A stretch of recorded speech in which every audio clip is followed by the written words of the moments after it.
우리나라 문화는 아침을 서로 모르는 사람하고 먹질 않는다. 특히 여성인 경우에 이제 화장이라든지 이런 것들 때문에 아침을 같이 먹는 건 아주 조심스러운데 아침 식사하는 거를 전제로 다른 여성이 화장 때문에 뭐 아침을 안 먹는다 이런 표현을 쓰셨는데 그것의 정확한 취지를 설명하시고 그 부분들에 대해서 좀 유감을 표명해 주시면 좋을 것 같습니다. 지금 취지가 그게 아니었다는 말씀드리고 좀 유감을 표합니다. 네. 방금 우리 존경하는 박성민 의원님께서 지적하셨던 공유식당 문제에 관련되어서 충분하게 답변을 못 하셨는데 제가 이해하기로는 저는 광주광역시의원을 8년간 했습니다. 8년간 하면서 제가 이해하기로는 이 공간의 효율적 이용 문제 그리고 입주자들의 커뮤니티 공간의 활용 문제를 지적을 하셨던 걸로 제가 알고 있거든요. 거기에 관련되어서 맥락을 좀 자세하게 좀 설명을 해 주시기 바랍니다. 네.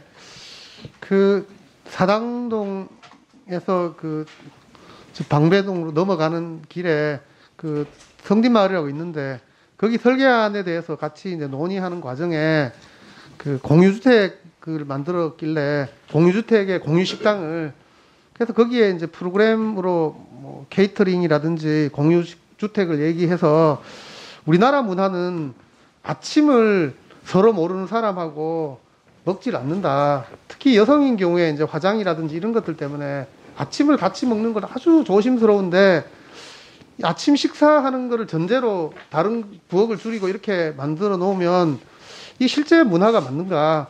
그러면 입주자부터 서로 아침을 나눠 먹을 정도의 사람들을 선정하도록 이렇게 프로그램까지 같이 만들어야 된다.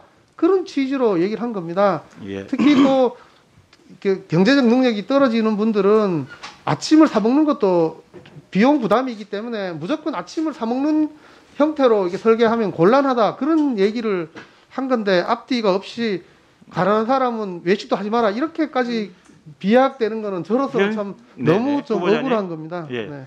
현실 상황을 감안을 해서 공간을 어떻게 입주자들이 효율적으로 사용할 수 있도록 만들 것인가에 대한 이야기를 하시는 과정에 못 사는 사람들이 아침에 사 먹냐라는 이야기를 하신 걸로 지금 회의록이 나와 있는 거잖아요. 예, 그렇습니다. 그 회의록의 진위 여부를 떠나서 어찌든 이게 내부 회의고 외부 회의고를 떠나서 일단은 아까 쭉 말씀하신 것처럼 공직자가 사용하는 언어는 모든 국민들이 마음을 좀 헤아릴 수 있는 언어를 사용해 주셔야 됩니다.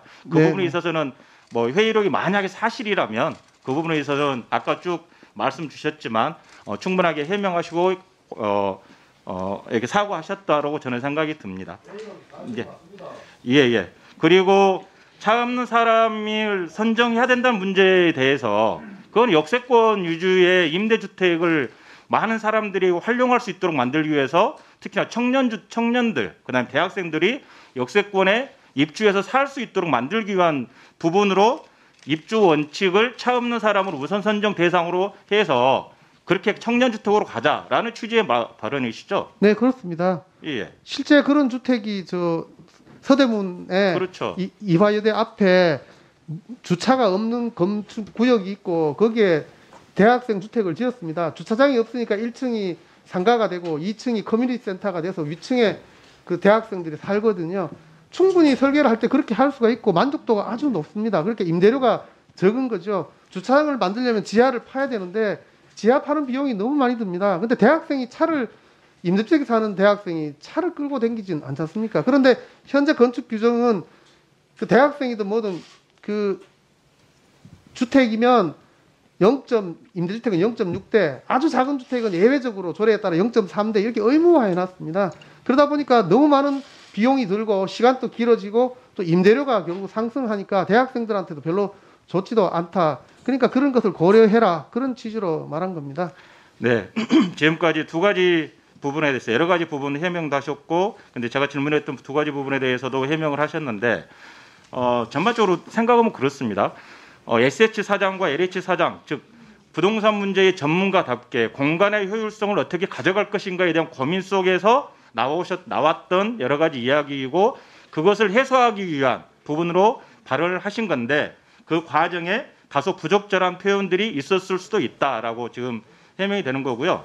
그리고 국민들의 62.4%가 지명 철회 의견이라고 말씀을 하시지만 이건 지금까지 언론에 허도된 내용이라든가 여러 가지 의혹 제기, 사실 확인이 안 된 의혹의 제기라든가 그런 문제 때문이라고 생각을 합니다. 하지만 오늘 청문회 과정을 지켜본 국민들이라면 아마 의견을 달리하실 거라고 생각이 듭니다. 질문 드릴 내용이 좀 더 많이 있는데 나중에 추가 질문 때 다시 드리겠습니다. 네, 감사합니다. 먼저 제가 조금 발언 좀 하고 의사진행 발언 드리겠습니다. 후보자님, 네네. 네, 조금 전 질의 과정에서 약간의 오해가 있을 수 있는 발언을 하신 거가 있어서요. 제가 그거를 좀 해명하는 기회를 드리려고 합니다.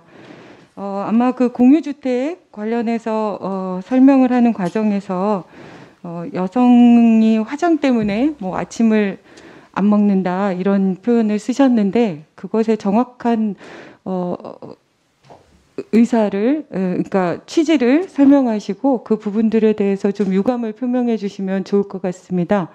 왜냐하면 약간의 오해, 여성에 대한 편견을 조장할 수 있는 그런 우려가 있는 느낌이 있어서요. 네.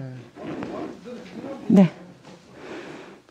네, 제가 말씀드린 취지는 임대주택의 제반 시설을 좀 설계하거나 또 건축할 때는 좀 이용 수요를 좀 잘 판단해야 되나 이런 취지로 이렇게 말씀드렸는데 또 혹시 또 듣는 분들 입장에서는 또 다른 오해를 또 가져올 수도 있었던 것 같습니다. 하여튼 취지가 그게 아니었다는 말씀드리고 좀 유감을 표합니다. 네. 후보자님, 그 기왕에 그 내용이 나왔으니 저도 어제 전체로 성인지 교육을 받았습니다. 이제 네. 그만큼 우리 사회가 갈등이 예민해지는 상황 속에서 특히 국토부 관련 여러 부처나 또 공기업 산하기관들이 조금 더 조직 문화가 개선될 수 있도록 선도적으로 조금 더 적극적으로 그런 성인지 교육들의 기회를 조금 더 갖게 노력하시겠다는 다짐을 좀 해주시면 좋겠다는 생각인데 어떠신가요? 네, 네. 열심히 더 배우도록 하겠습니다. 네, 감사합니다. 네, 감사합니다. 예.